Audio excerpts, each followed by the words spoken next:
بسم اللہ الرحمن الرحیم۔ السلام علیکم، welcome back to my channel. کلمہ طیبہ کے فضائل۔ لا الہ الا اللہ محمد رسول اللہ۔ خوش نصیب کون؟ حضرت سیدنا ابو ہریرہ رضی اللہ تعالی عنہ سے روایت ہے، انہوں نے عرض کی، یا رسول اللہ صلی اللہ علیہ وآلہ وسلم، قیامت کے دن آپ کی شفاعت سے بہرہ مند ہونے والے خوش نصیب لوگ کون ہوں گے؟ فرمایا، اے ابو ہریرہ، میرا گمان یہی تھا کہ تم سے پہلے مجھ سے یہ بات کوئی نہ پوچھے گا، کیونکہ میں حدیث سننے کے معاملے میں تمہاری عرض کو جانتا ہوں۔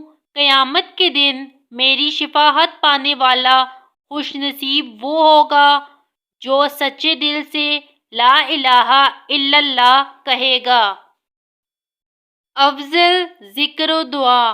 حضرت سیدنا جابر رضی اللہ تعالی عنہ فرماتے ہیں، میں نے رسول اللہ صلی اللہ علیہ وآلہ وسلم کو فرماتے ہوئے سنا، سب سے افضل ذکر لا الہ الا اللہ ہے اور سب سے افضل دعا الحمدللہ ہے۔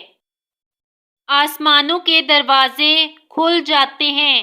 حضرت سیدنا ابو ہریرہ رضی اللہ تعالی عنہ سے روایت ہے کہ رسول اللہ صلی اللہ علیہ وآلہ وسلم نے ارشاد فرمایا، جس بندے نے اخلاص کے ساتھ لا الہ الا اللہ کہا تو آسمانوں کے دروازے کھول دیے جاتے ہیں، یہاں تک کہ وہ عرش تک پہنچ جاتا ہے، جبکہ کبیرہ گناہوں سے بچتا رہے۔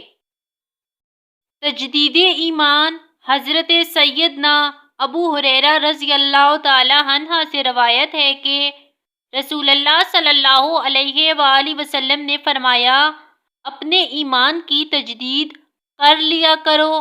عرض کیا گیا، یا رسول اللہ صلی اللہ علیہ وآلہ وسلم، ہم اپنے ایمان کی تجدید کیسے کیا کریں؟